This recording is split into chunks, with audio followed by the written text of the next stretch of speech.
आपका हमारी आध्यात्मिक यात्रा में हार्दिक स्वागत है।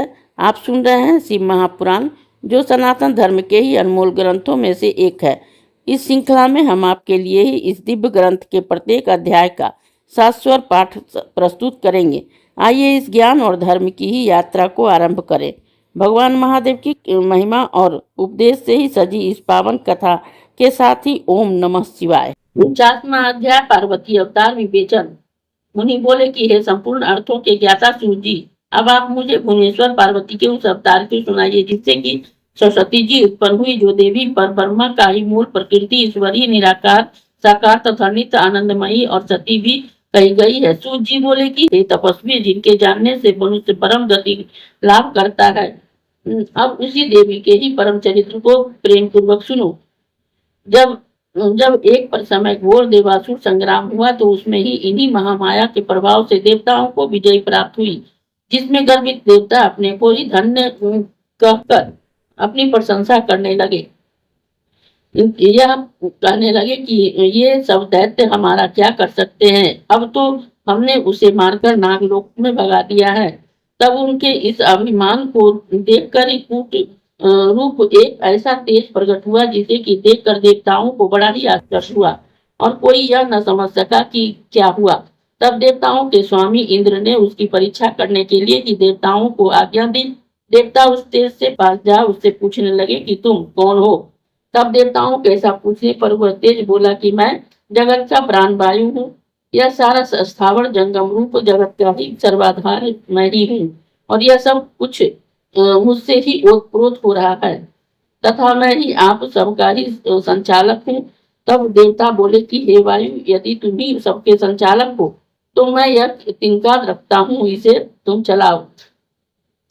यह सुनकर उस वायु ने सब उपाय किया, किंतु वह अपने स्थान से चला। फिर तो उसे बड़ी लज्जा आई और वह मौन होकर ही इंद्र की सभा में जा अपने तिरस्कार का समाचार कहा। इंद्र लौटकर फिर उस प्राण वायु के पास आए। इंद्र को आता देखकर अत्यंत दूसरा तेज शीघ्र ही अंतर्ध्यान हो गया। इंद्र को आश्चर्य हुआ। उन्होंने ही कहा कि जिसका ऐसा चरित्र है मैं उसकी शरण में जाता हूँ। ऐसा वह बारंबार विचार करने लगे। यह देखकर उसके अभिमान को दूर करने के लिए ही निवर्जाय करुणामयी श्री पार्वती जी की शीघ्र ही उस पर दया करने लगा। उसके अभिमान को दूर करने के लिए वहां आ गए। चैत्र शुक्ल नवमी को मध्याह्न काल में सच्चिदानंद स्वरूपनी साक्षात पार्वती देवी प्रकट हुई, जिनके तेज से दिशाएं प्रकाशित हो गई और उन्होंने ही कहा कि हे देवताओं, मैं आज से तुम सबको यह बतला देना चाहती हूँ कि इस प्रकार मैं ही ब्रह्मा हूँ। देखो, मेरे चारों हाथों में सुंदर पास है, अंकुश आदि है। यह वेदों के सेवित मनोहर है। मैं एक नवीन यौवना गर्भिता हूँ। मैं लाल वस्त्र धारण करने वाली हूँ और करोड़ों चंद्रमा के समान कांति वाली लाल सुगंध लगाए सबके अंतर्यामी हूँ। सब प्राणियों की ही साक्षी रूप पर परमा स्वरूपा और महामाया हूँ।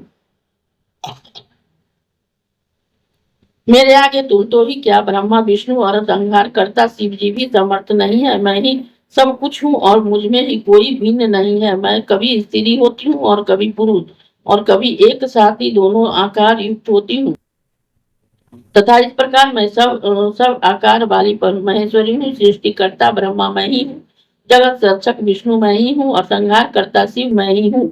मैंने ही सारे जगत को मोह रखा है। कालिका, कमला, बानी आदि सब शक्तियां मेरी ही कलाएं, मेरे ही अंश से उत्पन्न हुई है। यह मेरी ही प्रभाव है जो तुम सबने दैत्यों का विजय प्राप्त की है। फिर तुम सब मुझसे न जानकर ही ऐसा व्यर्थ का ही अभिमान क्यों करते हो। जैसे इंद्रजाली अर्थात मदारी काठ की स्त्री को नचाता है, उसी प्रकार मैं भी सब प्राणियों को नचाती हूँ। मेरे भय से वायु चलता है। लोकपाल सर्वदा अपने कर्मों को ही करते हैं। वेद शास्त्र मेरे ही रूप का वर्णन करते हैं। हे देवताओं, मेरा यह रूप जानकर अपने गर्भ को ही त्याग कर विनीत हो मुझ जैसे सनातन प्रकृति को ही भजो। देवी के ऐसे वचनों को सुनकर ही देवगण देवी की स्तुति करने लगे। हे माता, मुझ पर प्रसन्न हो, दया करो। उस तीर से देवतागण गर्भ को ही त्याग कर पहले के समान ही जगन माता पार्वती की ही आराधना